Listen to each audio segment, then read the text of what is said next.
propose que l'on démarre.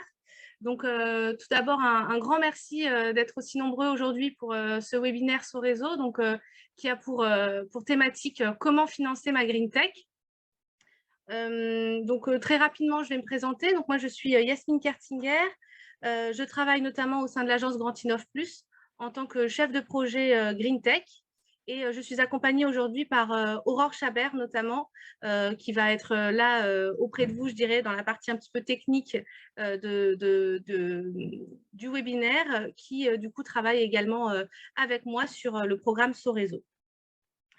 Avant de rentrer peut-être dans le détail, un petit mot, je dirais, assez classique sur l'organisation du webinaire. Donc, l'idée, c'est vraiment que vous utilisiez au maximum le chat, donc la partie discussion que vous trouvez en haut de votre écran pour notamment poser vos questions ou déposer des remarques éventuelles tout au long de la présentation. On va essayer à chaque grande partie, je dirais, de prendre quelques minutes pour partager et remonter les questions et remarques auprès des intervenants.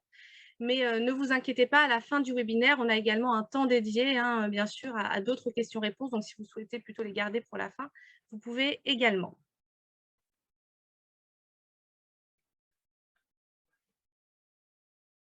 Alors, le programme d'aujourd'hui, quel est-il? Le premier, c'est une introduction qui va être faite notamment par Aziz Mas, donc chargée d'affaires innovation au sein de la BPI France, qui va nous partager, je dirais, un décryptage des Green Tech et du coup vraiment nous introduire la thématique du financement des Green Tech. Par la suite, on aura l'occasion d'entendre Florent Perrola, qui est chef de projet innovation au sein de l'agence Grand Innov Plus, qui va nous partager un panorama des outils de financement public d'innovation au niveau européen, français, mais également au sein de la région Grand Est.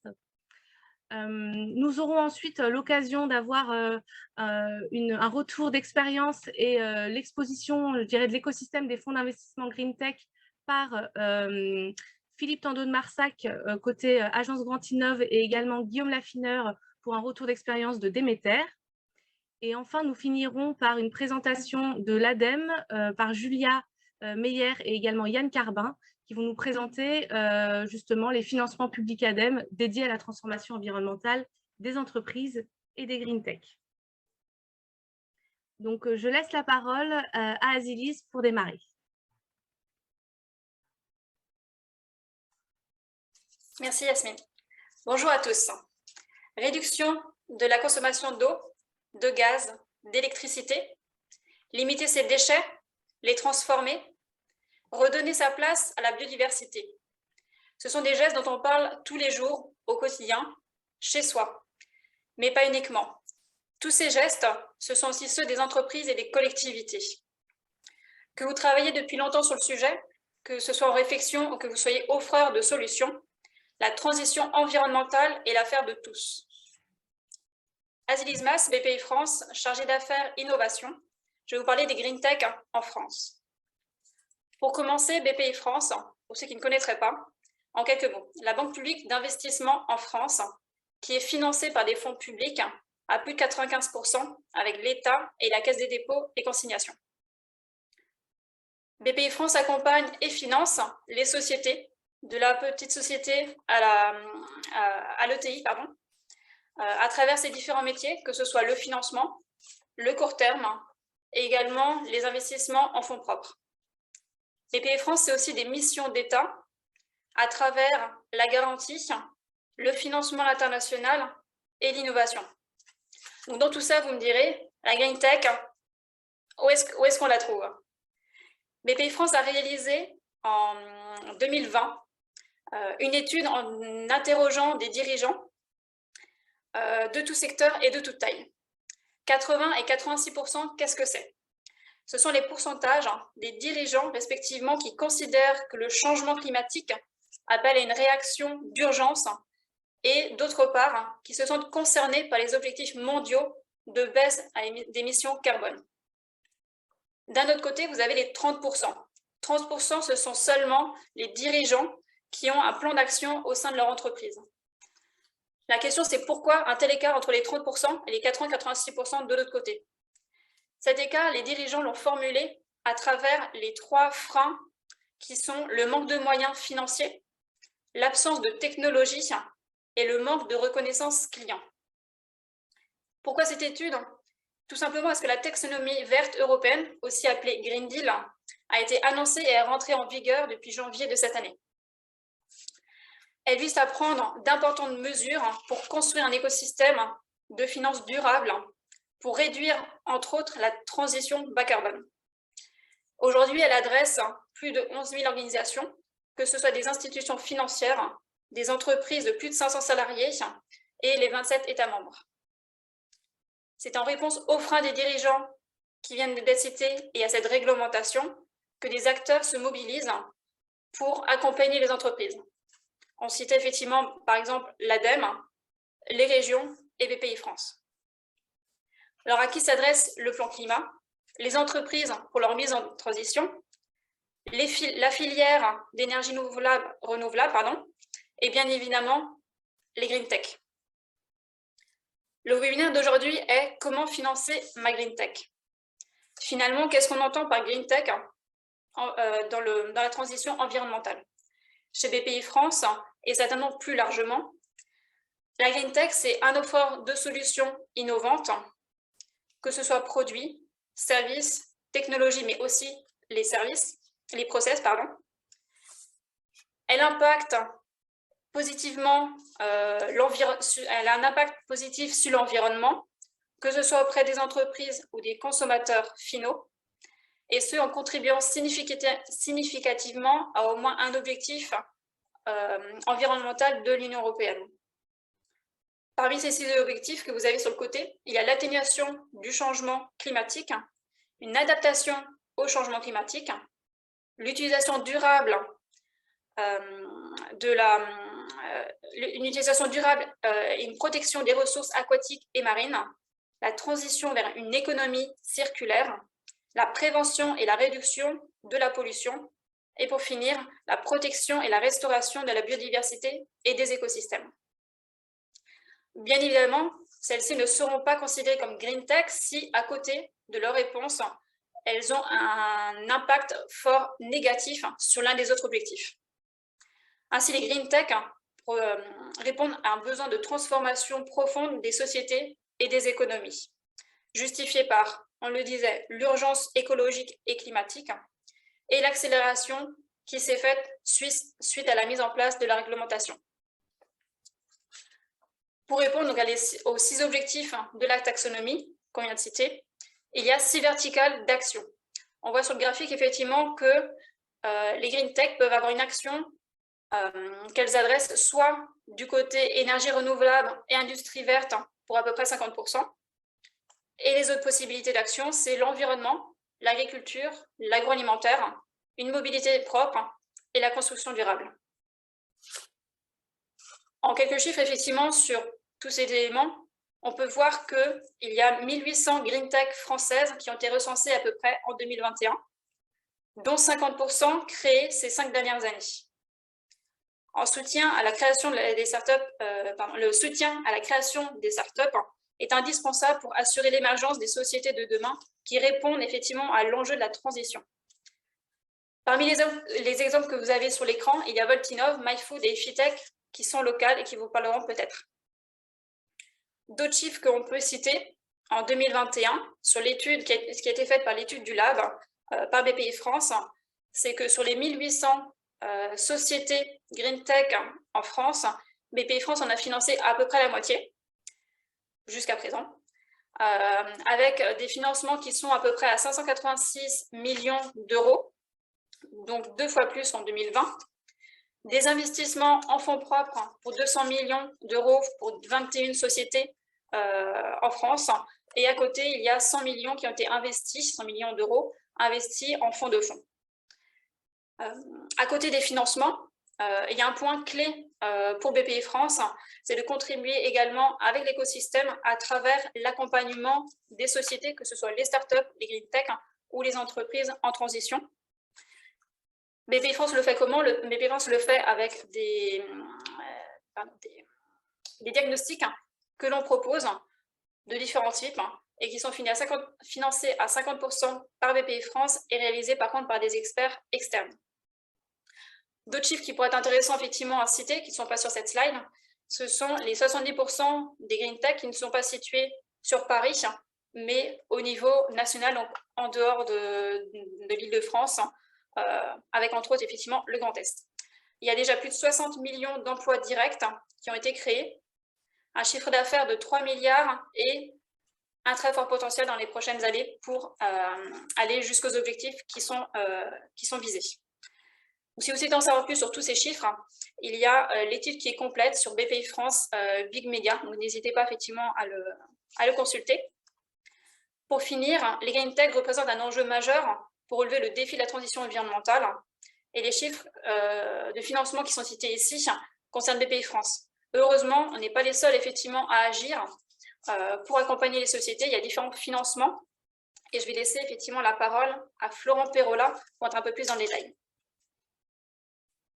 Merci beaucoup Azilis pour ces informations. On a déjà une petite question, donc je me permets de tout de suite te la transmettre. C'est Nicolas qui demande quel est le pourcentage pour chacun des 3 freins. Si par hasard tu l'as, sinon on pourra revenir également. Alors je pense qu'on parle des freins qui ont été évoqués. On pourra revenir sinon ultérieurement auprès de Nicolas pour répondre à cette question. Alors non, le pourcentage, je ne l'ai pas, sachant qu'effectivement, un même dirigeant peut par contre en avoir plusieurs. Donc j'ai envie de dire que le pourcentage n'est pas forcément entre ces 3 freins qui sont principaux, mais il y en a d'autres à côté. Voilà, c'est des freins qui vont être plus ou moins cités. Ouais, il y en a un qui peut être cité à 60%, l'autre à 50%. Ils ne vont pas être complémentaires, ils peuvent être superposés, bien évidemment. Merci beaucoup. Écoutez, je propose qu'on continue et on va continuer en effet avec Florent Perrola, qui va notamment nous partager un panorama des outils de financement public d'innovation, donc sur différents périmètres géographiques. Florent, je te laisse la main. Très bien.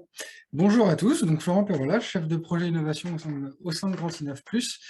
Donc l'objectif de ma présentation va être vraiment de vous faire un scope sur, par zone géographique sur les financements généraux, donc pas forcément orientés green tech, mobilisables pour développer votre innovation. Donc, en commençant sur la partie régionale, on va pouvoir mobiliser auprès de la région Grand Est une aide qui s'appelle l'aide au projet collaboratif de RDI, donc Recherche, Développement, Innovation. L'objectif de cette aide est d'aider des consortiums, donc composés à minima d'une entreprise et d'un laboratoire, à développer une nouvelle technologie. On est sur un stade fin de faisabilité et toute la phase développement, avec un taux d'intervention qui va être donc de 100% de prise en charge pour les laboratoires sur les coûts marginaux, 250 KE max, et pour les entreprises, en fonction de la typologie de l'entreprise, entre 25 et 50% dans la limite de 250 000 € et plafonné au fonds propres. C'est une instruction qui va être réalisée par la région et par BPI France, et sur des projets qui sont entre 12 et 24 mois. Ensuite, même typologie, mais qui s'adresse là pour le coup aux ETI et aux grandes entreprises, grands groupes. On va toujours être sur une logique de consortium avec la même typologie de financement, 250 KE max pour un laboratoire, 250 KE max pour l'entreprise si c'est un projet individuel, 1 million si c'est un projet collaboratif. L'objectif par contre pour cette aide, c'est vraiment de la création d'un centre de R&D ou renforcer, moderniser un centre de R&D ou monter en compétence d'un site existant sur la région. Et on est sur la même typologie de dépenses éligibles et de durée moyenne des projets. L'idée derrière tout ça, c'est que là, bon, on est sur des exemples. Bien sûr, lorsque vous mobilisez une aide, il ne faut pas y aller en one-shot, mais réaliser en amont une stratégie de financement de l'innovation pour maximiser le package envisageable au sein de votre projet. Donc, il y a des outils qui existent sur étagère, mais il faut vraiment aller en profondeur sur d'autres pistes, comme les appels à manifestation d'intérêt qui peuvent apparaître, par exemple aussi sur les Green Tech Climaction, ou alors s'orienter même vers des fonds structurels qui seront donc le FEDER ou le FEADER. Pour ce qui est de l'échelon national, on va retrouver l'aide pour la faisabilité de l'innovation auprès de BPI France. Donc, l'idée, ça va vraiment être de valider la faisabilité technico-économique de votre projet. Donc, voilà, les différentes composantes, ingénierie commerciale, marketing, technique, juridique, pays, avec donc une prise en charge maximum de 50% dans la limite de 50 000 €. On va être sur le premier échelon voilà, de l'innovation, valider la faisabilité technico-économique. Ensuite, la phase suivante, la partie développement et pré-lancement commercial, vous allez avoir l'aide au développement de l'innovation, donc qui s'oriente pour des TPE, PME, ETI et éventuellement un laboratoire si on est dans le cadre d'un projet collaboratif, pour développer les protos, la pré-série, les démonstrateurs et faire de l'API. On va être sur de l'avance remboursable ou du prêt à l'innovation dans la limite de 3 millions €. Et on est sur un taux d'intervention moyen de 45%. Voilà pour cette aide. Et puis, là, on va aller sur un niveau un peu plus haut, un peu plus costaud aussi sur la typologie de projet. Le PSPC, donc l'aide au projet de recherche et de développement structurant pour la compétitivité, qui est ouvert à toute entreprise, au laboratoire, au centre de recherche et de formation. L'idée de ces projets, c'est vraiment de faire un projet collaboratif avec à minima 2 entreprises et un partenaire de recherche publique qui aura un impact fort, que ce soit sur la création d'emplois, sur la structuration d'une filière, sur la valeur ajoutée pour le territoire sur lequel est monté ce dossier. On va être sur une intervention en format mixte, subvention, avance remboursable, et le taux sera vraiment en fonction des risques du projet. Toujours de la même manière, ne pas hésiter à ouvrir le champ des recherches.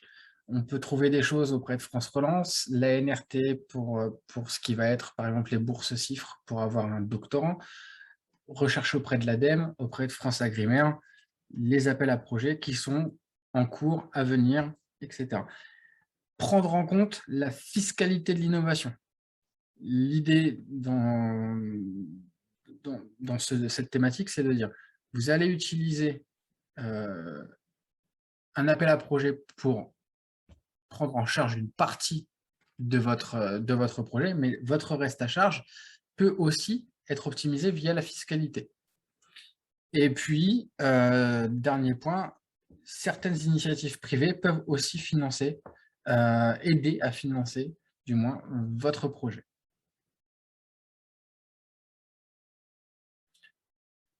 Dernier échelon géographique, l'échelle européenne. Donc, il faut savoir que depuis 2021, on a ouvert un nouveau programme cadre qui s'appelle Horizon Europe, qui repose sur 3 piliers plus un pilier transversal. Donc, un pilier sciences d'excellence, donc on va être sur toute la partie recherche en labo, donc ça ne nous concerne pas trop. Un pilier 2 qui va être les problématiques mondiales et la compétitivité industrielle européenne. Donc, celui-là, très clairement, est orienté en partie sur les entreprises.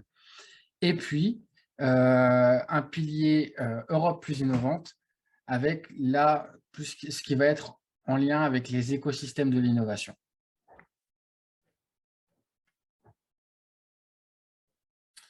Donc, en clair, ces programmes collaboratifs Horizon Europe ont des conditions génériques. On doit être sur des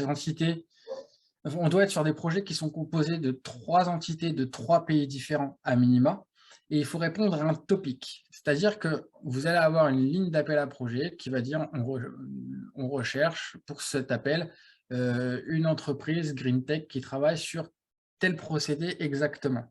Vous devez vraiment répondre à 100% à cette ligne pour pouvoir y aller. On est sur des financements qui sont assez gros, puisqu'on va être sur les petits consortiums à 2,5 millions à peu près de budget. Sur des gros consortiums, on va atteindre les 5 millions sans problème. Avec une particularité, c'est qu'il y a des projets IA et RIA au niveau de la Commission européenne, donc qui fait varier le taux d'intervention. On peut aller à 100% si on est sur des projets RIA, et on sera à 70% sur des projets d'innovation. Point important à prendre en compte, on rentre à l'échelon européen, on n'est plus du tout sur la même compétitivité, et là on va être sur des taux de sélection qui seront autour des 15%. Disons que là, j'ai un chiffre, mais on va, en fonction de l'appel, on va être entre 10 et 20% globalement. Voilà la fourchette.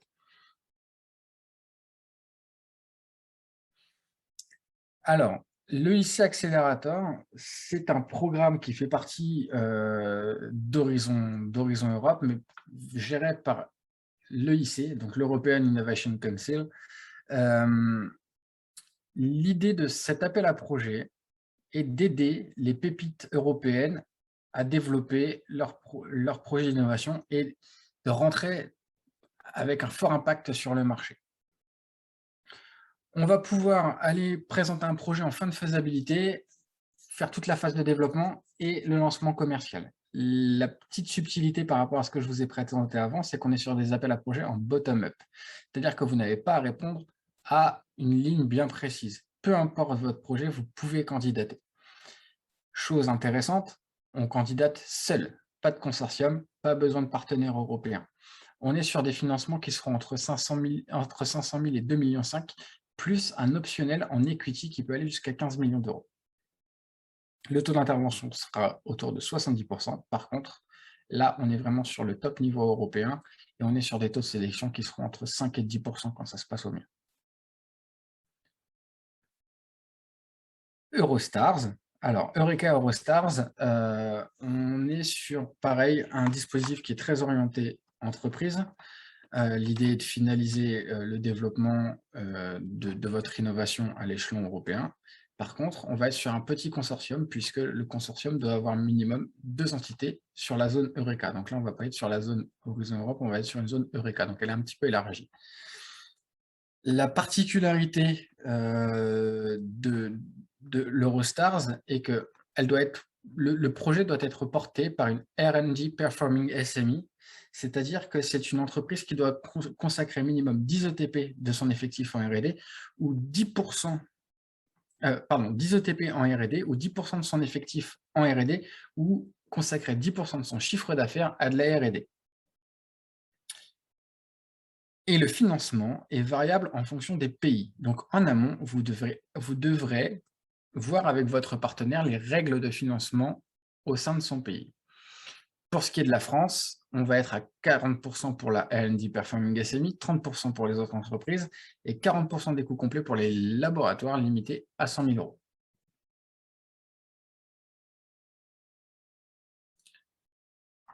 Chose qui peut être intéressante aussi, la mise en place de MSCA, donc les actions Marie Curie, qui vous permettent d'avoir à disposition un chercheur d'un labo international pour travailler sur votre projet. Donc, on va être un peu sur le même modèle que la CIFRE, donc à la différence que si vous avez besoin d'une compétence sur laquelle aucun laboratoire français ne travaille dessus, il peut être intéressant de creuser sur ces actions Marie Curie. Et c'est une bourse aux chercheurs, donc c'est directement l'Europe qui va payer le chercheur et vous, ça reste transparent pour vous. Enfin, donc Life Plus, là on va être pour le coup sur une aide qui va s'orienter environnement ou climat.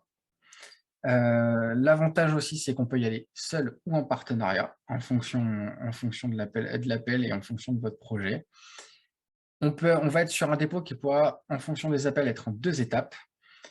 Et on va travailler sur donc trois topics: Nature and Biodiversity, Environment and Resource Efficiency, Environmental Governance and Information.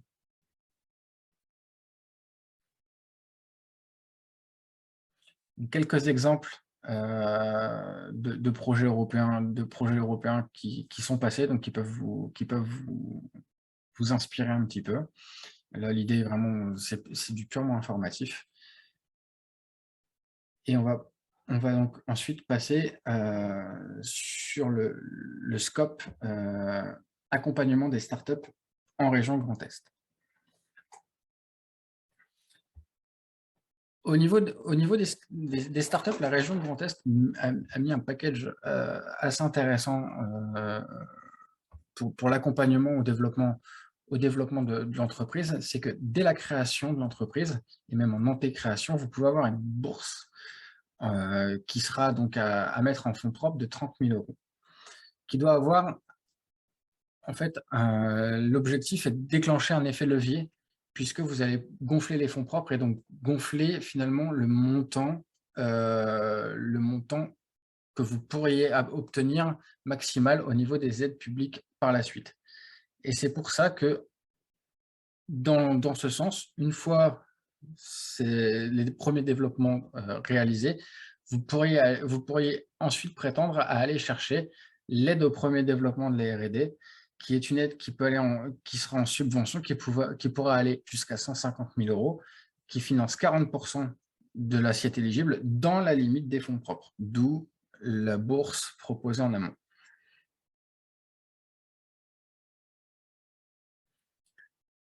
Ces dispositifs du coup font partie du même package global et donc ont des conditions d'éligibilité qui sont les mêmes. Un projet de création d'entreprise qui s'inscrit dans les thématiques de la S3, la caractérisation de votre innovation, un POC réalisé, une approche marché validée, donc que votre business model soit là, tienne la route et soit bien présenté, un plan de financement sur 12 mois en post-création, un montant d'apport de capital minimum de 5 000 € pour obtenir ces fonds. Si vous êtes étudiant entrepreneur, ça peut être rabaissé à 1 000 €. Bien sûr, l'entreprise devra être en Grand Est. Et si on est sur des projets type Deep Tech, biotech, etc., on pourra allonger le temps de projet qui doit tourner normalement autour des 18 mois pour le temps de développement. Pour ce qui est de la bourse, donc en effet, la bourse ne peut être obtenue que si vous êtes au sein d'un incubateur d'excellence. Donc il y a 8 incubateurs d'excellence au sein de la région Grand Est, et ce sont seuls ces incubateurs qui peuvent vous prescrire une note de synthèse qui sera donc transmise à la région pour obtenir cette bourse. Dans les 6 mois du versement de la bourse, vous devez communiquer à la région les éléments démontrant l'implantation de votre activité sur le Grand Est. Et bon, après, documents co-signés par l'incubateur, prescripteur de la bourse, etc.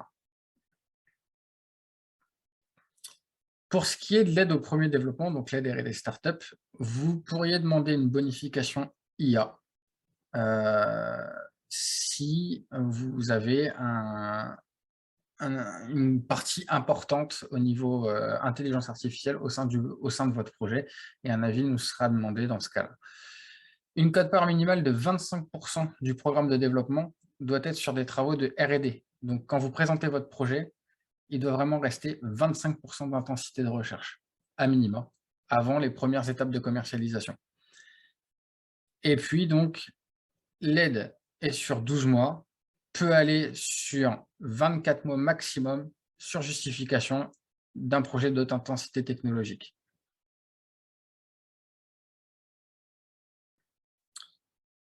Dernier point, donc là, on était sur la partie aide au premier développement, aide R&D startup. La région Grand Est dispose aussi d'un accélérateur d'entreprise dont l'objectif est clair, accompagner les entreprises à accélérer leur croissance pour atteindre leur premier million d'euros de chiffre d'affaires. Et pour cela, tout un programme d'accélération a été mis en place qui vous permet d'activer un prêt d'honneur, qui vous permet d'obtenir une subvention, d'être accompagné sur le go-to-market, sur la levée de fonds, etc. Tout un cap. Et à côté de ça, en parallèle, vous allez avoir la mise en place d'un dispositif qui s'appelle Grand Testeur, qui sera un catalogue de solutions innovantes qui sont sur le territoire Grand Est. C'est un dispositif d'accompagnement à la mise en œuvre d'expérimentation au sein des territoires et une communauté d'acteurs pour favoriser l'entraide et la compétence. Donc, vous avez pour cela un site internet à votre disposition, Grand Testeur, qui vous permettra voilà, de voir l'étendue du dispositif. Et donc, pour résumer, le parcours Startup en Grand Est, c'est toute cette phase accompagnement des startups avec la bourse pour la constitution de la startup et les premiers travaux de R&D, l'aide R&D au premier développement qui peut aller à 100 000 € et 150 000 € si on a la bonification intelligence artificielle. Donc pour cela, comme je vous l'ai dit, 8 incubateurs d'excellence labellisés qui vous permettront d'obtenir la bourse startup. Et puis, lorsque votre produit est prêt, lorsque votre produit est sur le marché et que vous avez des premiers résultats de chiffre d'affaires, accélérateur Scalinov pour aller en croissance et atteindre votre premier million d'euros de chiffre d'affaires. Merci beaucoup, Florent. Avec plaisir. Alors, on a eu une petite question, mais je pense la question de Jean-Marc qui sera plutôt traitée sur cette troisième partie au vu de la question. Donc, Jean-Marc, on reviendra bien sûr sur votre question. Est-ce qu'il y a d'autres questions liées davantage aux outils d'innovation publique qu'a pu nous présenter Florent?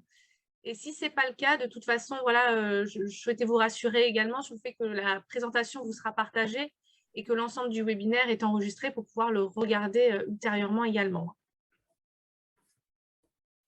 Si c'est bon pour tout le monde, je vous propose qu'on continue.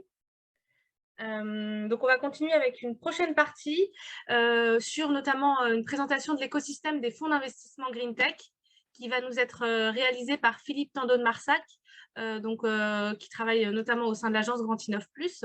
Et il sera accompagné par Guillaume Laffineur qui va nous faire un retour d'expérience de la part de Déméter. Donc, merci Yasmine. Bonjour à tous. Ravi d'être présent avec vous sur ce webinaire. Donc Philippe Tando de Marsac, je suis responsable levée de fonds auprès de Grand Innov Plus avec un focus particulier sur l'accélérateur de Startup Scalinov. Alors aujourd'hui, on va voyager quelques minutes en fait sur l'écosystème des fonds d'investissement, mais avant tout, je souhaiterais quand même vous faire un petit zoom sur la dynamique qui est en cours concernant les levées de fonds dans le secteur des green tech dans le monde entier. Je pense qu'il y a 3 messages à vous faire passer aujourd'hui sur ce sujet. Le premier, il concerne effectivement la dynamique qui est en cours depuis 5 ans sur le montant de levée de fonds dans le domaine des green tech. On a, si vous voulez, 3 pôles géographiques où se concentrent principalement les levées de fonds. Aujourd'hui, si on prend un recul de ces 5 dernières années, 2017-2021, on a les États-Unis, le pôle des États-Unis, dont l'intensité finalement des levées de fonds est très marquée, hein, puisque nous avons près de 73 milliards d'euros de levée au sol des États-Unis. On a un deuxième pôle qui est l'Europe, qui concentre 23 milliards d'euros de montants levés sur les 5 dernières années. Et le troisième pôle, qui est constitué de l'Inde et de la Chine, qui constitue environ 15 milliards, 12 milliards pour la Chine et 3 milliards pour l'Inde. Alors, qu'est-ce que je veux dire par là? C'est qu'aujourd'hui, on a le pôle Europe qui commence à rattraper un certain retard, même si, par rapport aux États-Unis, même si elle lève 3 fois moins d'euros, si j'ose dire, par rapport aux États-Unis. Mais en Europe, on a tout de même une dynamique très intéressante qui est marquée essentiellement par 4 pays, le Royaume-Uni, l'Allemagne, la Suède, la France, qui ont multiplié par 11 les levées de fonds ces 5 dernières années. Alors, ce qui est intéressant de voir également, c'est que dans ce quatuor, on a la France qui, depuis 2014, avec des premiers montants levés de fonds plutôt timides, hein, entre 100 et 140 millions, a une tendance croissante assez importante. La France, c'est quoi? C'est 3,7 milliards d'euros de levée ces 5 dernières années. Pour la seule année 2021, c'est 1,6 milliard, soit 16% du montant total des levées de fonds. Alors, il faut savoir qu'en France, on a aussi, sur ce 1,6 milliard de levée l'année dernière, ça a été fait essentiellement à la faveur de deals qui ont été contractualisés pour un montant supérieur à 100 millions d'euros. Si on prend quelques exemples, hein, notamment dans l'économie circulaire, on a Back Market, qui est une marketplace pour les équipements électroniques reconditionnés, qui a levé 800 millions, où on a encore Vestiaire Collective, que tout le monde connaît, qui est une marketplace pour le luxe de seconde main, qui a levé 170 millions d'euros également. Donc, ce sont finalement ces gros montants d'investissement qui permettent effectivement, depuis 2020, depuis même 2019, à la France d'être sur des niveaux au-dessus du milliard d'euros en termes de fonds. 93 deals qui ont été enregistrés sur 2021, donc on le voit d'ailleurs sur la slide suivante, des deals qui sont, comment dirais-je, sur un ticket moyen hors levée supérieure à 100 millions, d'environ 8 millions. Donc, ils sont quand même relativement élevés pour les boîtes Green Tech. Et on s'aperçoit que la France, finalement, elle a comment dirais-je, un avantage par rapport aux autres pays, finalement, qui constituent le quatuor, hein, Allemagne, Royaume-Uni et Suède, et France donc, un avantage puisque la France occupe un espace plus important sur les verticales, qui ont été d'ailleurs énoncé par Azilis, hein, je le rappelle, les nouvelles énergies, l'industrie verte, la mobilité propre, l'environnement, la construction durable ou encore l'agriculture et l'agroalimentaire. Tandis que la Suède se concentre essentiellement ses investissements sur les nouvelles énergies, pendant que le Royaume-Uni concentre ses investissements essentiellement sur la mobilité propre, la France, elle, a fait le choix. Et d'ailleurs, c'est également grâce à cet écosystème de start-up foisonnante qui est en mesure, effectivement, d'injecter des capitaux essentiellement sur l'environnement, mais également la mobilité, mais également la chimie verte. 36% de l'ensemble des fonds levés sur les Green Tech en 2021 sont le fait de l'environnement. Je mentionnais tout d'abord, tout à l'heure, l'économie circulaire qui séduit de plus en plus les investisseurs. C'est un axe notamment majeur de l'ensemble des investissements. Je mentionnais des belles levées, si j'ose dire, en 2021 dans l'économie circulaire. On peut mentionner aussi celle en 2022 de Sweep, qui est une start-up montpelliérienne qui a développé un logiciel SaaS qui est capable de calculer les émissions de carbone de tous les pôles d'activité d'une entreprise afin de l'aider à élaborer un programme climatique pour les réduire. Bon, c'est une start-up qui a levé, il y a 2 mois de cela, 60 millions d'euros sur une série B. Donc, on comprend que la tendance aujourd'hui est importante et va s'accélérer, je pense, dans les années à venir. Alors, maintenant, voilà un petit peu sur comment dirais-je, les tendances des montants levés aujourd'hui sur ces 5 dernières années et sur 2021, notamment pour la France. Si on s'arrête à un moment donné sur l'écosystème des investisseurs, qu'est-ce qu'on peut retenir? Qu'aujourd'hui, vous avez une quarantaine d'investisseurs parmi les plus actifs dans les Green Tech, et ce qui signifie aujourd'hui que vous avez sur l'ensemble des investissements qui sont injectés dans les Green Tech, 60% des investisseurs actifs qui restent majoritairement français. Mais si on prend la chose à contrario, on s'aperçoit également que 40% des investissements sont le fait de fonds étrangers. C'est une dynamique, c'est une trajectoire que l'on observe depuis 2017. Vous avez de plus en plus d'investisseurs européens, des investisseurs américains qui investissent dans les Green Tech. Donc, c'est si j'ose dire, la preuve, si j'ose dire, que les boîtes Green Tech sont en capacité à offrir des solutions, des produits aboutis sur le marché et que leurs business sont de plus en plus pertinents aux yeux des investisseurs étrangers. Alors, les investisseurs français aujourd'hui, Ils sont essentiellement, on va dire, composés dans une galaxie que l'on voit sur la slide suivante, composés de différents financeurs, si j'ose dire. Vous avez, dans un premier temps, Bpifrance, Azilise le mentionnait auparavant, qui reste un acteur de poids, un acteur de référence dans les investissements non dilutifs, mais également dilutifs, et qui peuvent intervenir d'ailleurs tout au long de la maturité, du projet, au travers notamment sur le domaine du capital risque, au travers de différents véhicules d'investissement, que ce soit le French Tech Seed, le fonds Ville de Demain, Ecotech, Inobio, Digital Venture, qui sont donc différentes typologies de véhicules d'investissement que Bpifrance met à disposition pour injecter du capital.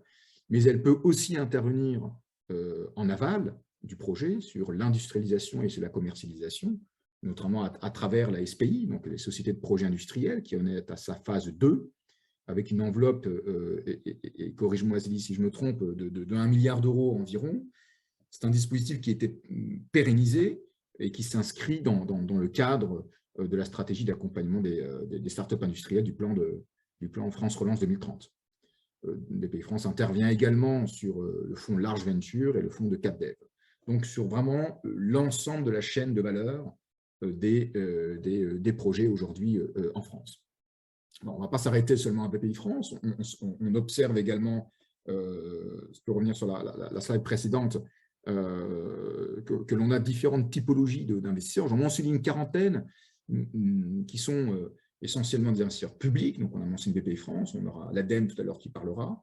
On a également des fonds, on va dire, classiques qui se disent généralistes, mais qui ont de plus en plus une appétence sur le sujet des green tech.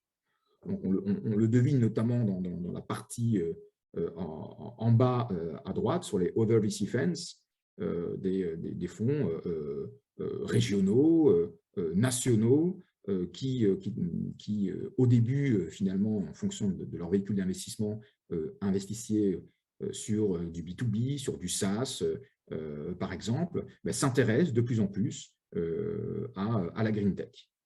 On a des fonds late stage, donc qui sont vraiment sur du capital développement. On est plus sur des dizaines de millions d'euros investis, notamment pour accompagner dans la croissance d'une entreprise. On a des Sofinova, des Supernova, des Partech, voilà, qui sont en capacité de mettre 10, 20, 30 millions d'euros sur des gros projets de green tech. On a aussi le monde des corporate ventures, donc des fonds d'investissement qui travaillent de manière indépendante et ou autonome au sein de grands groupes. On peut mentionner Engie, on peut mentionner Air Liquide également, ou Suez, qui ont des capacités d'investissement qui sont généralement couplées de synergies industrielles au service des startups. Voilà un petit peu la galaxie. Alors, j'en mentionnais une quarantaine. N'oublions pas également les clubs de business angels qui, à leur mesure, investissent aussi sur des projets en amorçage. On peut citer bien entendu l'ensemble des clubs de business angels de la région, tout autant que les fonds d'investissement de la région qui peuvent regarder, bien entendu, des sujets attenant au green tech. Alors, si on élargit un petit peu la réflexion, il est clair qu'on a cité une quarantaine d'investisseurs, mais il existe un annuaire, d'ailleurs, qui est en cours de consolidation et d'ajournement, d'actualisation, pardon, de la part du portail numérique des éco-entreprises de France, où là, on peut identifier peu ou prou entre 60 et 80 acteurs au global qui investissent de près ou de loin en equity ou sur des modalités proches de l'equity, donc sur les sociétés green tech. Alors, comme vous pouvez voir sur cette slide, à côté du logo Bpifrance, vous avez celui de Demeter, qui est une société de gestion qui, pour moi, est l'un des référents en la matière de l'investissement sur le capital développement dans la transition écologique et environnementale. Et je laisse Guillaume, effectivement, présenter la société de gestion Demeter et les différents véhicules d'investissement. Bonjour à tous. Vous m'entendez, c'est bon? Parfait. Oui, merci de me faire intervenir. J'ai repris de manière assez emblématique le mot clean tech parce que, en fait, comme c'était dit plusieurs fois, c'est le mot green tech est né récemment puisqu'en fait la catégorie d'investissement, vous avez vu six items, c'est élargi significativement. Avant, on appelait ça un peu les clean tech. Clean, ça veut dire propre, voilà, vous voyez un peu l'item jeu. Green, ça veut dire vert. On voit un peu plus ce qu'on met dedans, mais en fait, au sens large, ce qu'on observe, c'est que c'est une thématique qui s'est élargie fortement ces dernières années et qui s'est élargie sur son scope en termes de vertical, mais en termes de maturité aussi de dossier. Et Demeter, à son origine, avait deux fonds, un fonds plutôt qui était d'ailleurs Clean Tech et capital amorçage et développement dans le même fonds, et puis au fur et à mesure a spécifié des véhicules différents, et on s'est rapproché de Demeter pour élargir cette base, pour former une plateforme en fait qui adresse l'ensemble, enfin on essaye dans le maximum du possible, l'ensemble des thématiques, mais également de maturité. Et donc en fait aujourd'hui, on observe 3 maturités d'entreprise qu'on va pouvoir adresser et des verticales différentes que je vais vous détailler tout à l'heure. Qu'aujourd'hui, Demeter, ça existe depuis une petite quinzaine d'années. On est une équipe de 38 personnes avec des bureaux pour prendre du sud au nord, à Madrid, Bordeaux, Lyon, Paris, Metz et Düsseldorf, mais également un partenariat international avec Cycle Capital. Pourquoi je vous fais cette descente un petit peu de localisation, c'est qu'en fait, les clean tech, c'est un sujet ou les green tech, qui est international et qui, quand on est expert, nécessite d'avoir un œil et une veille sur l'ensemble des actions qui sont menées ou des entreprises qui se créent à l'international. Aujourd'hui, les investisseurs, donc ceux qui confient l'argent, parce que Demeter est une société de gestion, elle est en gestion différents fonds, et donc chacun avec, j'en parlerai tout à l'heure, avec une stratégie d'investissement, mais le nombre d'investisseurs qui ont fait confiance à Demeter et qui ont investi est de l'ordre d'une centaine, et on a réalisé à peu près 150 investissements dans des sociétés différentes au cours de ces dernières années, avec une accélération, 180 même, avec une accélération ces dernières années, parce qu'on réalise à peu près une vingtaine d'investissements par an. Justement, le slide suivant, je vais vous donner un petit aperçu de l'année de nos scopes d'investissement. Donc, je vous disais, on va classer en maturité d'entreprise, puisqu'en fait, là, pour le coup, c'est vraiment des équipes dédiées. On ne gère pas du capital risque. Donc, capital risque, c'est start-up et jeunes entreprises dans le chiffre d'affaires, comme une entreprise en capital développement ou des projets d'infrastructure, type des développeurs, des parcs de panneaux photovoltaïques. Donc, dans chacune des maturités, on a des tickets d'investissement qui vont de 1 à 25 millions sur les startups, de 5 à 15 millions sur les PME ETI, et puis de 2 à 30 millions sur l'infrastructure. Ça, c'est une vision macro, hein. Après, fonds par fonds, ça se décline, mais en tout cas, c'est capable aujourd'hui d'adresser ces 3 typologies d'entreprises. Slide suivant. S'il vous plaît. Voilà. Donc, comme je vous disais, donc là, on a parlé maturité. Je vais vous parler thématique, puisqu'en fait, ce qui vous a été décrit tout à l'heure dans les nombreuses verticales, en fait, et les items, bah, nous, on le vit aussi aujourd'hui dans le quotidien, dans les levées de fonds qu'on réalise. C'est que de plus en plus, on a des fonds à impact. Et en fait, les fonds impact, c'est de deux termes, des impacts sur un territoire. Donc, on a des fonds qui sont avec des zones géographiques spécifiques d'investissement et avec une thématique particulière. Donc, par exemple, un des derniers fonds qui a été élevé justement avec l'ADEME, le FIM, donc c'est un fonds de start-up industrielle, de petites PME, qui a un fonds territorial puisqu'il est entre Lyon et Saint-Étienne. Et là, il est vraiment dédié à la ville durable, à l'industrie durable. C'est un fonds de 80 millions d'euros. Pourquoi je cite le montant? C'est que comme vous a été dit tout à l'heure que les montants, ils ont fortement évolué ces dernières années, la taille de nos fonds a également fortement évolué. Ça en est la traduction, si vous voulez, mais nous, on le voit bien sur le terrain.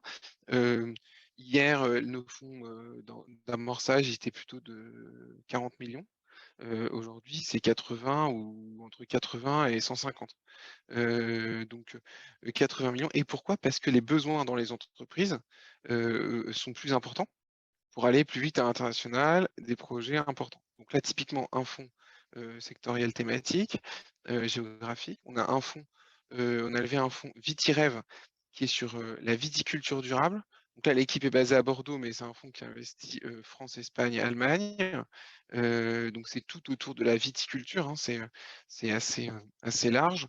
Fonds de 50 millions d'euros, également avec l'ADEME qui est venu à nos côtés. Et dans les autres fonds thématiques emblématiques qu'on a levés l'année dernière, ça c'est 3 nouveaux fonds qui ont été levés l'année dernière. On a bien sûr d'autres à l'investissement, on pourra en parler plus tard. Enfin, je ne vais pas faire tout le panel, mais un fonds circulaire économie. Et là, ce qui est intéressant, c'est que c'est un fonds qui a été monté avec le sponsor d'un corporate, L'Oréal. Pourquoi c'est intéressant? Parce qu'en fait, les corporates ont des sujets prégnants dans leur stratégie. Ils ont besoin de trouver des idées, d'accompagner des entreprises qui vont mettre des nouveaux produits sur le marché ou des nouvelles manières d'approcher les choses. Ils ne sont pas, eux, en mesure de pouvoir le faire. Du coup, ils sponsorisent un fonds. Quand ils disent sponsorisent, c'est qu'ils investissent dans un fonds, ils amènent du deal flow, ils amènent aussi de la veille pour eux. Et là, c'est un fonds qui est international, qui est monté avec au Canada, Cycle Capital.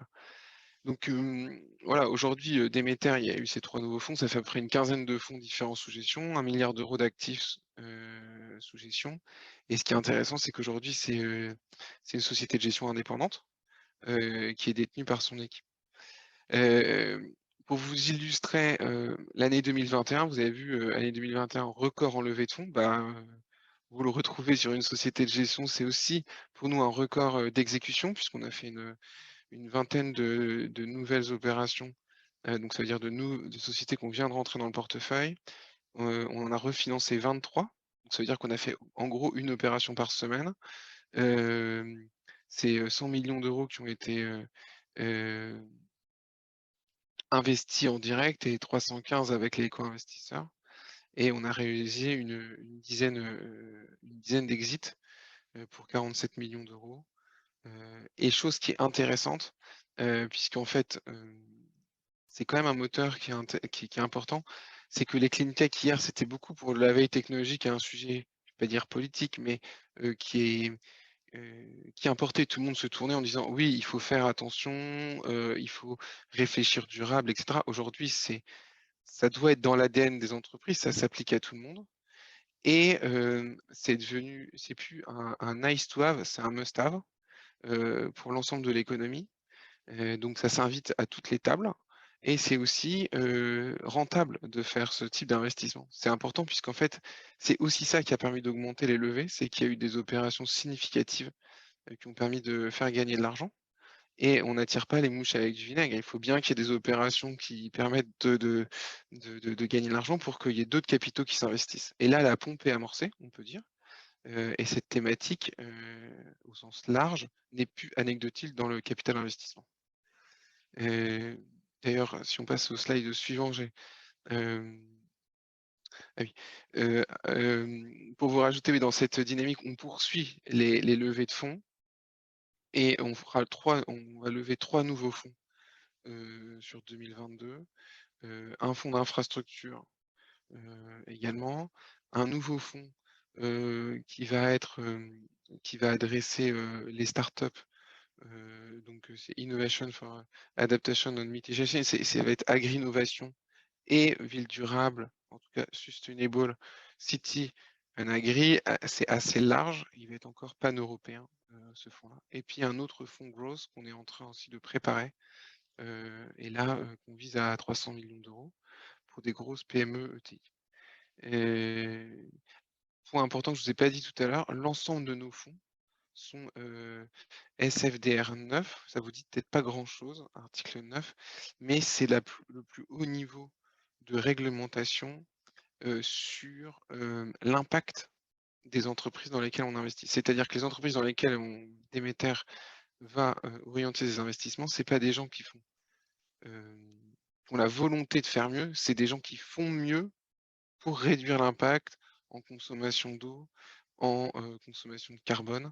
Donc c'est pas, on va au-delà de l'intention et on le mesure. Aujourd'hui, on mesure ça avec des bilans carbone, avec des bilans de consommation. Voilà, c'est un point qui est important. On est pionnier dans ce domaine, également en RSE. Et c'est une dynamique qu'on maintient pour les années à venir. Guillaume, j'avais une question justement à te poser. Toi, en tant qu'investisseur averti, qu'est-ce que tu pourrais donner comme conseil à ceux qui nous écoutent, qui sont sur peut-être une optique de levée de fonds? Quelles astuces ou quels tips tu peux leur donner justement pour bien se préparer avant d'aller justement taper à la porte d'un investisseur? Oui, c'est une très bonne question. En fait, aujourd'hui, comme vous avez vu tout à l'heure, il y a une quarantaine d'investisseurs, il y en a sûrement plus, ça s'est internationalisé parce que les opérations sont de plus en plus regardées. En fait, ce qui est important, c'est de bien savoir qui je vais adresser et chez qui ça va ring the bell, quoi. C'est-à-dire que, en fait, c'est bien me mettre dans la bonne catégorie. Je suis une startup, qu'est-ce que j'ai déjà risqué ou dérisqué dans ma maturité parce que les fonds ont différentes les sociétés de gestion ont différents fonds avec différentes maturités. C'est pas les mêmes équipes qui gèrent, même si on se donne les dossiers au sein même d'une société de gestion, il faut que ça arrive au bon endroit. Donc, a fortiori dans différents fonds, ça c'est important qu'on arrive tout de suite à savoir rapidement de voir la maturité du produit ou de la techno. C'est un premier point. Et ensuite, il faut aussi rapidement se dire, voilà, dans les green tech, je suis plutôt agriculture, je suis plutôt ville, où est ma proposition de valeur, où est mon positionnement? Et même si je suis une plateforme, il y a un endroit où j'ai mon premier marché et c'est celui-là que je vais mettre en avant. C'est important tout de suite de le mettre en exergue dans son dossier pour qu'on soit adressé au bon interlocuteur. Déjà, toucher le bon interlocuteur, c'est déjà avoir fait un bout de chemin, je pense. Merci Guillaume. On va peut-être compléter Yasmine effectivement par une information sur un événement du 6 juillet prochain. Oui. Alors effectivement, j'avais posé un peu cette question à Guillaume, un peu en transition aussi par rapport à ce que vous voyez aujourd'hui sur la slide. Vous êtes peut-être aujourd'hui sur une réflexion en termes de levée de fonds, d'approche d'investisseurs. Vous souhaitez peut-être vous frotter, on va dire, à cet exercice. La rencontre Ecotech et Finance du 6 juillet prochain, qui est organisée donc, en partenariat avec l'ADEME, PEX et BPI France, peut être vraiment une très bonne opportunité pour celles et ceux qui ont le souhait de pouvoir approcher certains investisseurs. Alors, comment ça va fonctionner? Vous aurez une plateforme de financement qui sera sur la slide suivante, qui sera proposée notamment pour présenter vos projets. Et vous pourrez obtenir jusque 10 créneaux de rendez-vous programmés avec les B2B. Donc, au-delà de l'exercice finalement qui est important, du pitch, pour voir où est-ce que vous en êtes par rapport à votre projet, votre capacité de convaincre, et aussi par rapport au fait que vous allez avoir des restitutions de la part des investisseurs, ce qui est quand même très important après pour corriger éventuellement certains éléments de votre projet. Il y aura une session un peu networking qui pourra vous permettre d'approcher directement certains interlocuteurs. Ça, je vous encourage vraiment à le faire dans la limite de vos disponibilités d'agenda, parce que rencontrer dans un lieu unique, un créneau unique, on va dire, certains types d'investisseurs qui investissent de la partie amorçage, de la partie développement, c'est une très bonne opportunité pour celles et ceux qui sont sur ce type de levée de fonds. On pourra peut-être vous donner à la fin de ce webinaire ou par la suite un petit peu les éléments, notamment en termes d'inscription et les conditions. Voilà, merci beaucoup. Merci beaucoup Philippe, merci beaucoup Guillaume pour cette présentation. On a juste une petite question, je me permets de vous la poser, de Jean-Marc Perret. qui nous demande si un financement privé impose-t-il un regard de l'investisseur dans la stratégie de développement ou c'est purement du mécénat, donc entre guillemets. Quand vous entendez un investissement privé, c'est-à-dire un investissement au capital de la société, j'imagine. J'imagine que c'est le sens de la question. Il faut savoir que l'investisseur qui rentre au capital prend en général une place au comité stratégique, donc il ne se substitue pas aux dirigeants dans la gestion opérationnelle, mais justement, son input dans la société est bien de pouvoir accompagner l'entreprise et participer aux réflexions autour de la stratégie. Donc oui, et a fortiori sur des jeunes entreprises, nous prenons une place au board. Oui, et pour compléter par rapport à l'ajout de Jean-Marc qui disait, je pensais plutôt aux investisseurs de type Orange, donc là on est sur le type corporate, mais il est évident, et je parle sous le contrôle de Guillaume, il est évident qu'un acteur majeur comme Orange qui serait dans le capital d'une entreprise aurait évidemment intérêt, et d'ailleurs le pacte le prévoit, le pacte d'actionnaires le prévoit, intérêt à évidemment être au cœur de la stratégie de l'entreprise, donc à la faveur de sa présence au comité stratégique, mais parce qu'elle aura investi effectivement de l'argent dans le capital de l'entreprise. Donc c'est généralement couplé ou précédé par des synergies, des partenariats de type commercial, stratégique, industriel avec la corporate. Donc ils travaillent main dans la main pour que l'entreprise puisse se développer le plus rapidement et la façon la plus pérenne. Merci, merci pour votre réponse, Jean-Marc. Jean-Marc, voilà, merci pour ces précisions. Donc, ça vous convient comme réponse, c'est parfait. Je vous propose, pour notre dernière présentation, de passer vraiment sur une thématique là, des financements publics, donc dédiés à la transformation environnementale des entreprises et Green Tech, avec un focus notamment sur France 2030, donc réalisé par l'ADEME.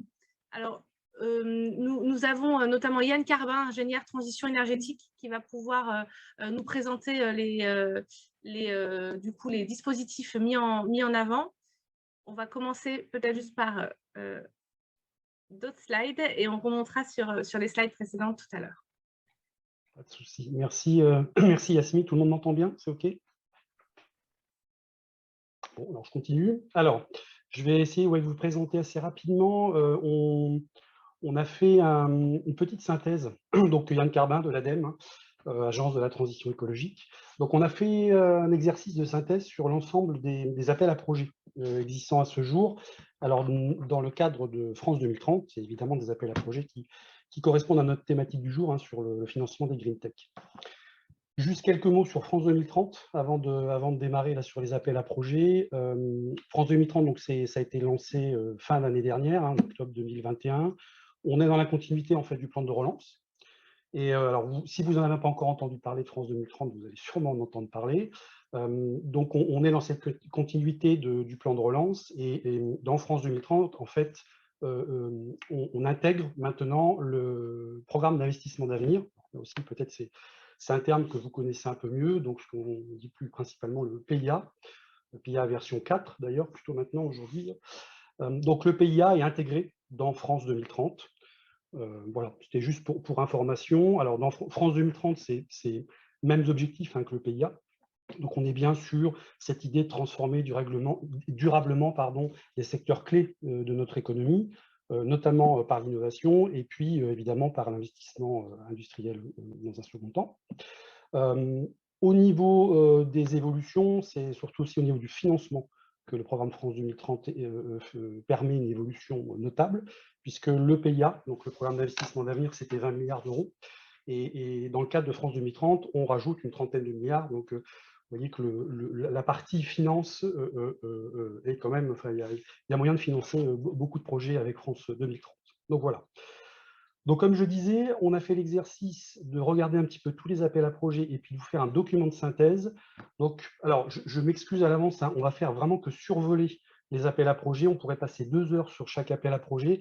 Là, l'idée, c'est vraiment de vous mettre à connaissance ce qui se fait, et puis, dans un second temps, prendre contact avec nous pour aller plus finement sur tous les différents sujets. Alors, vous allez voir que nos présentations, à chaque fois, vous allez avoir la même slide, hein. Quelques éléments sur la description de l'appel à projet, les quelques éléments aussi sur les conditions d'éligibilité, et puis la partie la plus importante, hein, c'est, enfin la plus importante, si toutefois le sujet vous intéresse, c'est la partie information utile, puisque vous verrez systématiquement qu'on a un petit lien, et de toute façon, vous pourrez récupérer les présentations, là j'imagine à la fin du webinaire, mais vous aurez un petit lien qui vous renverra vers l'appel à projet, où là vous aurez vraiment l'ensemble des éléments. Alors, quand je dis l'ensemble des éléments, c'est la liste des pièces du dossier, la nature des aides, les critères de sélection, le niveau de maturité du projet aussi pour pouvoir bénéficier de l'aide. Il y a même des foires aux questions, grille d'impact, données administratives, et j'en passe. Donc vous aurez vraiment toutes les informations sur le lien systématiquement mis sur la slide.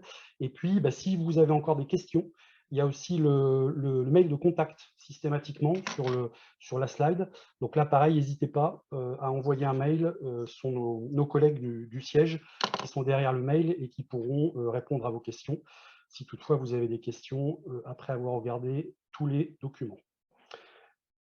Donc, on va démarrer, comme je le disais, 6 thématiques, et derrière chaque thématique, donc, un appel à projet. Alors, le premier, décarbonation de l'industrie. Donc, on est sur un appel à projet, donc ici, principalement les entreprises, donc les organismes de recherche. La particularité de cet appel à projet, c'est qu'on a 2 volets. On a un volet plutôt lié à la R&D. On est plutôt sur la brique technologique, et puis un volet qui est plus lié à la mise en place d'une offre dans une entreprise, hein, qui souhaite tester une solution innovante. Là, on est plus lié sur la partie du coup investissement. Donc, vous le voyez à l'écran, une des conditions d'éligibilité, ce sont des projets quand même qui sont supérieurs à 1,5 million d'euros. Et puis, bah, comme je le disais, la petite partie information utile, hein, avec quelques éléments sur les prochaines dates de clôture et de relève aussi, ça dépend du nom qu'on emploie, et le lien qui va bien avec donc le contact, si toutefois vous êtes intéressé par cet appel à projet. Donc voilà, le premier, on était donc sur la décarbonation de l'industrie. On peut passer sur le deuxième. Donc là, on est sur la partie énergie renouvelable. Donc, on est sur un appel à projet, on doit être sur des solutions dont le niveau de maturité doit permettre une commercialisation, voire une industrialisation à l'issue du projet. Alors, il y a quelques thématiques qui sont prioritaires dans les appels à projets. C'est-à-dire qu'on considère qu'elles ont un fort potentiel de transformation de notre économie. Alors, sur l'appel à projet énergie renouvelable, il y a notamment le photovoltaïque, hein, dont les prévisions de croissance là, sont très élevées pour la prochaine décennie. Il y a l'éolien flottant, qui est aussi un marché émergent, qui est assez prometteur.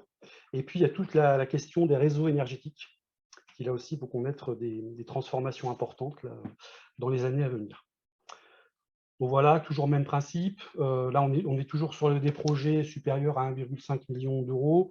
Et puis, on est aussi dans le type d'appel à projet. On voit qu'on commence à avoir la mise en place un peu de partenariat, de consortium d'entreprises pour ce type d'appel à projet. Ça, c'était donc le deuxième appel à projet sur les énergies renouvelables. Le troisième, donc sur les produits biosourcés. Alors, celui-là, le spectre, il est assez large, hein, c'est-à-dire que là, on peut aider au financement ça va de la phase de recherche industrielle jusqu'à la démonstration opérationnelle. Là encore, un petit focus sur les 3 thématiques qui sont prioritaires. Donc, ça concerne l'élargissement des gisements de la biomasse, le développement d'un démonstrateur sur la transformation justement de cette biomasse, et puis en troisième axe prioritaire, l'accompagnement après de la partie industrialisation d'unités de production là, de molécules biosourcées. ce qui peut apparaître aussi dans certains appels à projets, et là c'est le cas, c'est que vous voyez que selon le thème choisi, les conditions d'éligibilité ne sont pas les mêmes. Donc pour le thème 1 et 2, on voit qu'on est sur des projets à plus de 2 millions d'euros, et puis sur le thème 3, on est sur des projets à plus de 5 millions d'euros. Toujours la possibilité de former là, des consortiums, et toujours le petit rectangle avec tous les liens et les contacts, si toutefois vous êtes intéressé par cette thématique. Quatrième sujet, la partie hydrogène. On y est bien à l'écran. Donc, pareil, le spectre là sur la partie hydrogène, il est très large. Ça va de la production au transport d'hydrogène en passant par ses usages. Donc, vous avez aussi à l'écran les différents axes prioritaires sur lesquels, en tout cas, qui seront mis en avant dans cet appel à projet. Donc, on retrouve toujours la partie l'axe 1 plutôt R&D, la partie axe 2 plutôt mise en place de premiers tests de démonstrateurs. La partie axe 3 sur l'hydrogène qui concerne la conception et la démonstration de nouveaux véhicules.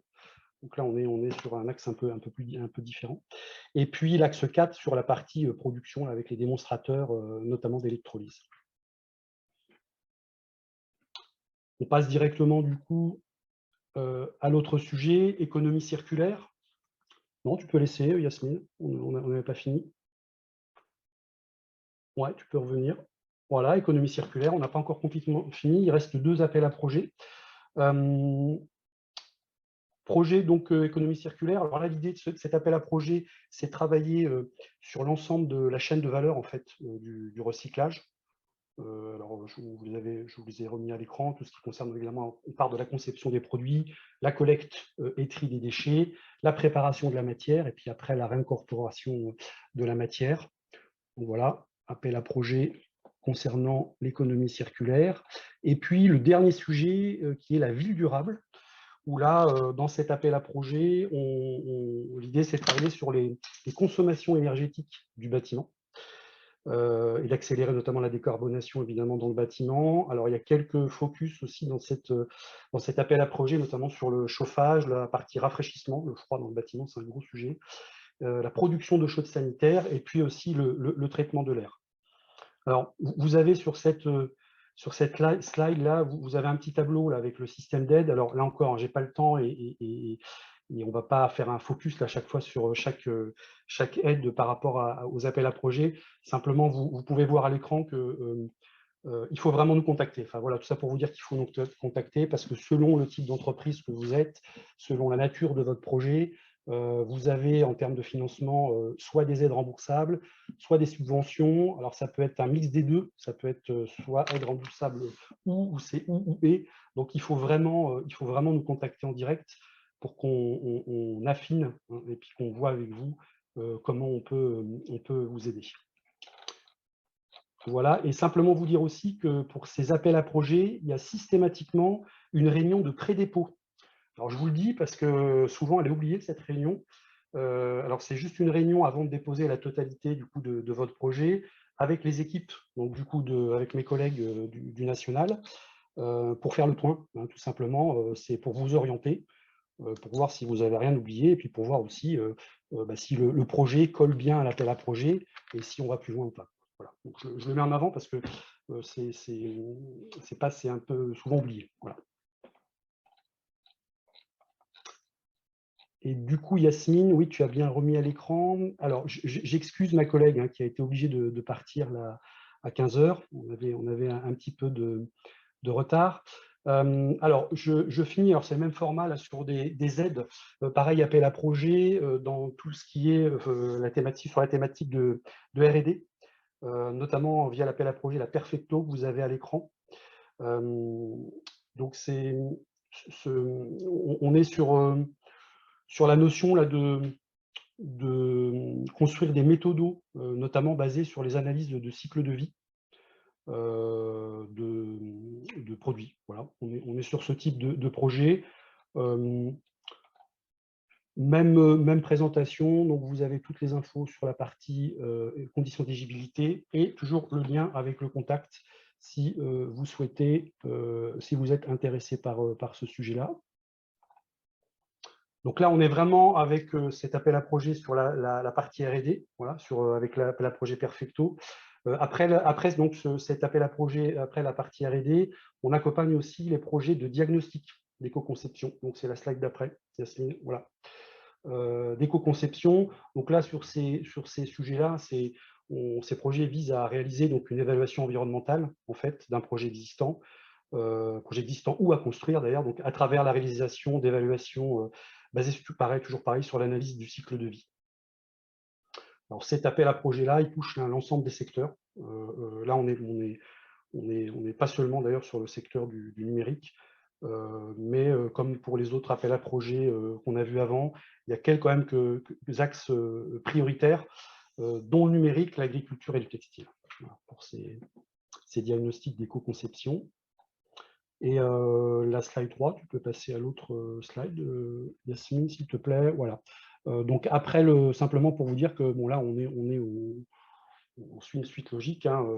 Après, on accompagne aussi donc, les projets de mise en œuvre du plan d'action. Donc c'est le but là, du coup, de cet appel à projet sur les investissements d'éco-conception. Donc on accompagne la mise en œuvre du plan d'action qui aura donc été développé après la mise en place du diagnostic.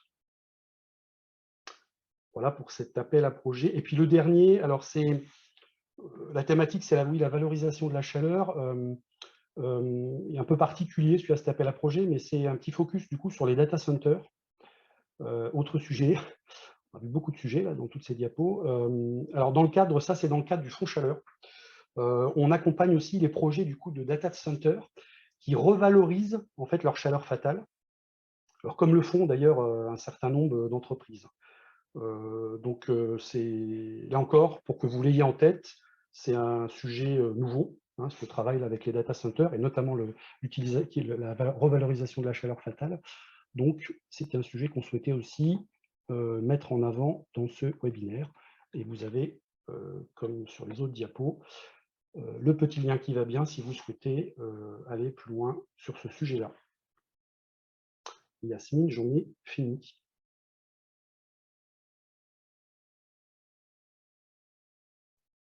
Merci beaucoup, Yann. Ouais, Merci. désolé, hein, j'ai été rapide, hein, mais je l'avais annoncé, c'était très rapide. Non, mais c'est parfait. Merci beaucoup, Yann, en tout cas, pour la présentation de ces différents dispositifs. On a une petite question donc pour l'ADEME, notamment sur l'étude d'éco-conception. Est-ce que les logiciels permettant des diagnostics énergétiques sont concernés? Donc, j'imagine que c'est sur... alors, si on n'a pas la réponse tout de suite, bien sûr, on pourra... Ouais, alors je ne voudrais pas dire de bêtises, du coup, on fera la réponse par mail, enfin, on enverra, il n'y a pas de souci. Parce que pour tout vous dire, ce n'est pas moi qui suis du coup directement ce sujet-là. Donc, c'était plutôt le sujet de Julia, donc on note, il n'y a pas de souci. Et une autre question. ADAP, ouais, je vois sur le mobilité douce ou active. Alors, j'ai pas, pareil, il y a tellement d'appels à projets, je ne les ai pas tous en tête. Comme je disais tout à l'heure, hein, on a fait une synthèse en fait de ce qui nous semblait être les sujets hein, d'actualité pour tout ce qui considérait les green tech. Je ne sais pas s'il y en a encore une là sur les mobilités douces, si l'appel à projet est clos ou pas, à vérifier. Pareil, il faudra qu'on revérifie. Sébastien, du coup. Sauf erreur de ma part, Yann, peut-être sur le site agirpourlatransition.adem, il me semble qu'il y a la liste. Oui. Voilà, si on ne peut pas vous répondre là tout de suite, hein, il me semble qu'il y a la liste des différents appels à projets en cours. Donc, peut-être, n'hésitez pas en tout cas aussi à vous renseigner au préalable là-dessus. Ou sinon à nous faire un email plus directement et puis nous, on reviendra vers vous, bien entendu. N'hésitez pas. Je suis en train de lire la question de Jean-Philippe, du coup. Est-ce que certaines sociétés ou laboratoires travaillent sur une nouvelle technologie pour les batteries électriques solides? Aucune idée, Jean-Philippe.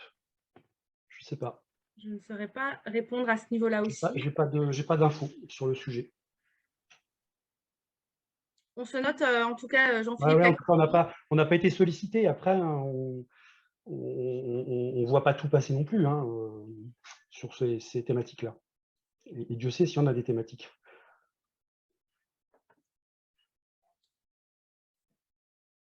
Alors, on a encore une question. Hop. Non, pardon. Ah oui, alors on avait une question, oui, en amont aussi alors, je vais bien avoir... voilà, merci. En amont de l'ensemble de la présentation. Donc, Christophe Barrel, la différence de signification entre Green Tech et écotechnologie. Alors, je vais moi y répondre en premier temps. Peut-être qu'il y aura d'autres réponses aussi côté ADEME, côté BPI d'ailleurs, ou d'ailleurs d'autres intervenants. Hein. Pour moi, lorsqu'on parle de Green Tech ou d'écotechnologie, on a le même périmètre. C'est simplement, je dirais, la traduction française, enfin la traduction française d'une Green Tech et l'écotechnologie. Là où il y a quelquefois une différence, c'est quand on parle de Clean Tech versus Green Tech, où les Green Tech vont vraiment se concentrer, selon moi, sur les technologies innovantes en faveur uniquement de l'environnement, alors que les Clean Tech vont intégrer quelquefois également des innovations liées par exemple à la santé. Mais je ne fais pas de différence de définition entre Green Tech et Ecotech. Donc, je laisse peut-être la parole, je ne sais pas si côté ADEME ou côté BPI, vous avez une signification différente. Alors, côté BPI France, effectivement, je ne verrais pas une grande différence. En tout cas, chez nous, aujourd'hui, voilà, on ne va pas définir l'un ou l'autre. Comme dit Yasmine, effectivement, c'est à peu près la même chose, une traduction en français. Après, est-ce qu'il y en a un qui est vraiment plus concentré sur une thématique ou sur le fait d'être une technologie et ne pas forcément prendre les services, peut-être. Côté Green Tech, effectivement, est-ce que ça englobe quelques éléments complémentaires?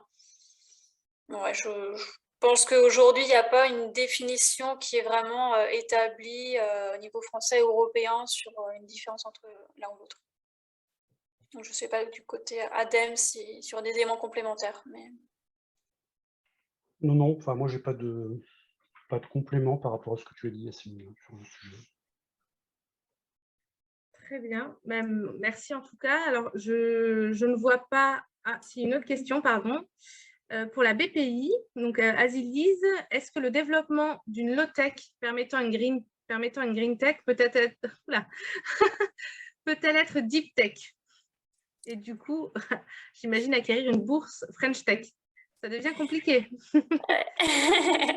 A priori, moi je vous dirais que pourquoi pas. Hein, low-tech, à partir du moment, effectivement, ça peut répondre aux différents critères que l'on va avoir dans le cadre du deep tech. Oui, il n'y a pas de raison effectivement qu'une low-tech ne le soit pas. Mais par contre, oui, il faut que ce soit répondant aux différents critères qui sont entre autres un lien fort effectivement avec le laboratoire, la partie capitalistique, la partie R&D. Donc voilà, s'il y a tous les critères qui pour nous vont en tout cas définir la deep tech, il n'y a pas de raison qu'une low tech ne puisse pas l'être. Après voilà, difficile de vous répondre comme ça s'il n'y a pas plus d'informations effectivement sur le sujet, sachant que voilà, low tech normalement on va justement ne pas forcément être sur de la tech dure en tant que telle, mais après voilà, s'il y a la R&D, s'il y a des sujets de laboratoire, de recherche qui existent, justement pour contourner, on va dire, les grosses technologies qui peuvent exister, ça peut se creuser en tout cas. Et je compléterai peut-être juste par rapport au programme Sorezo, donc qui est la plateforme des Green Tech du Grand Est. Nous, dans le cadre de ce programme, on intègre une solution low-tech, c'est-à-dire qu'on estime qu'une low-tech permet bien sûr la réduction de l'impact sur l'environnement, a tout un attrait pour une entreprise ou un industriel dans l'accompagnement de sa transformation environnementale. Et du coup, de la même façon qu'on va référencer une Green Tech, on va référencer une low-tech. Alors, ce n'est pas exactement lié à la deep tech, mais voilà, c'était pour donner aussi cette vision et ce périmètre.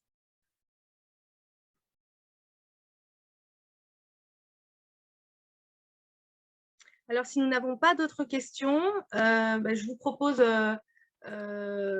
déjà de, bien sûr, vous remercier pour votre participation.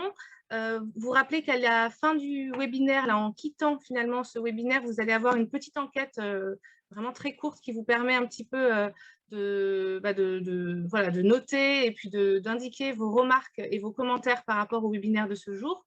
Vous aurez également, à l'issue de ce webinaire, en format PDF, les différentes slides qui vous ont été présentées aujourd'hui. Et d'ici la semaine prochaine, vous aurez également un accès au replay donc qui sera diffusé bien sûr sur nos réseaux sociaux. Donc, n'hésitez surtout pas à nous suivre sur LinkedIn, Facebook, Twitter, plus spécifiquement, pour justement avoir au quotidien, je dirais, l'actualité de ce réseau et du coup, l'accessibilité à nos différents outils.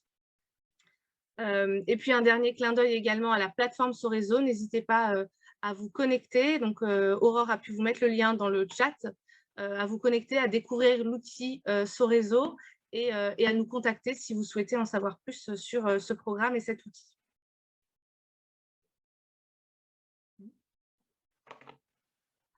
Et vous avez également, juste pour information, en détail à la fin de, voilà, sur cette dernière slide, nos contacts. Donc, Yasmine et Aurore, on travaille directement sur le programme Soréseau. Donc, n'hésitez vraiment pas à nous contacter pour toute information.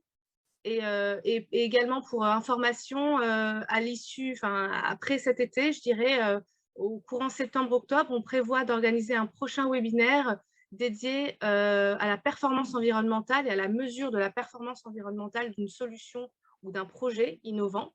Donc, d'ici là, bien sûr, on vous donnera un maximum d'informations, mais si cela vous intéresse, n'hésitez pas également à vous inscrire à ce prochain webinaire lorsqu'il sera mis en ligne. Je vous remercie en tout cas. Merci pour votre disponibilité et vos questions. Et à très bientôt. Merci. Au revoir. Merci. Merci à tous. Au revoir. Merci. Au revoir. Merci, bonne journée.